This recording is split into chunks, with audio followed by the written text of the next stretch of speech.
Hello everyone, ఎలా ఉన్నారు? Welcome back to my channel. నేను మీ సువర్ణ. ఈరోజు మీకోసం ఒక మంచి రెసిపీ తీసుకొచ్చానండి. అదేనండి కిచిడి. వెజిటబుల్స్, పప్పులు అన్నీ కలిపి చేసిన కిచిడి అండి. అది ఎలా చేయాలో మీకు చూపిస్తాను. ఇప్పుడు దానికి కావాల్సిన పదార్థాలన్నీ: కందిపప్పు, ఎర్ర కందిపప్పు, పెసరపప్పు, కొన్ని కొర్రలు, ఎర్ర గోధుమ రవ్వ, ఒక 5 రకాల వెజిటబుల్స్ అయితే సరిపోతాయండి. ఇంట్లో ఏవి ఉంటే అవి వేసుకోవచ్చు. నేనైతే టమాటా, క్యారెట్, దొండకాయ, ఆనియన్, అల్లం తీసుకున్నానండి. అల్లం చాలా టేస్ట్ ఇస్తుంది. అల్లం ఉంటే ఖచ్చితంగా ట్రై చేయండి. ఇంకా దాంతోపాటు మనకు తాలింపు పెట్టుకోవడానికి నెయ్యి, జీడిపప్పులు, పసుపు, మిరియాల పొడి అవసరమవుతాయండి. ఇంకా తాలింపు సామాన్లు యాజ్ యూజువల్గా కావాలి. నెక్స్ట్ ఇప్పుడు మనము ఇవన్నీ శుభ్రంగా కడిగేసుకోవాలండి.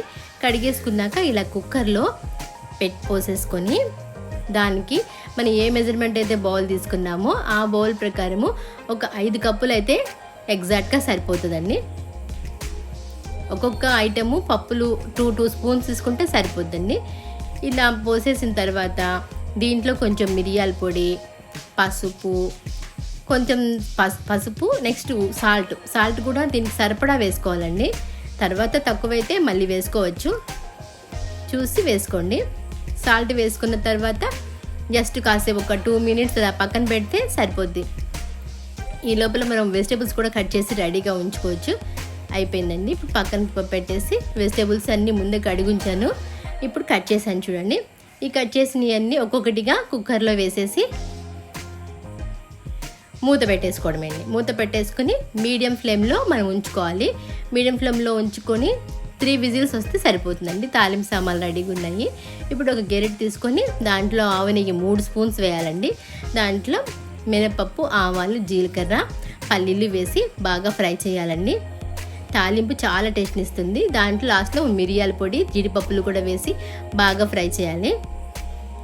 మాడిపోకుండా చూసుకోండి. స్లోగా లో ఫ్లేమ్ మీద ఫ్రై చేస్తే చాలా క్రంచీగా తినేటప్పుడు చాలా టేస్టీగా ఉంటుంది. అయిపోయిందండి, తాలింపు రెడీ అయిపోయింది. ఇప్పుడు దీన్ని మనము రెడీ అయిపోయిన మన కిచిడీలో తాలింపు వేసేయటమేండి. తాలింపు వేసేసి మంచిగా కలపాలి. ఏ ఏజ్ కూడా తినచ్చండి. చిన్నపిల్లలు, పెద్దవాళ్ళు ఎవరైనా తినచ్చండి. మనకి ఒక్కొక్కసారి రొటీన్గా అన్నము, కూర బోర్ కొట్టినప్పుడు ఈ కిచిడీ ట్రై చేసుకుని తినడం వల్ల మనకి కూడా చేంజ్ అయినట్టు ఉంటుంది. చాలా టేస్టీగా ఉంటుంది. తప్పకుండా ట్రై చేయండి. ఇంకా మనం దీన్ని ఒక బౌల్లో పెట్టేసుకొని సర్వ్ చేసుకోవడమేనండి. ఎలా ఉందండి? బాగుందా? నచ్చిందా మీకు? నచ్చినట్లయితే లైక్ చేయండి, షేర్ చేయండి. ఎలా ఉందో కామెంట్ పెట్టండి. నా ఛానల్ని తప్పకుండా సబ్స్క్రైబ్ చేసుకోండి. Thank you for watching.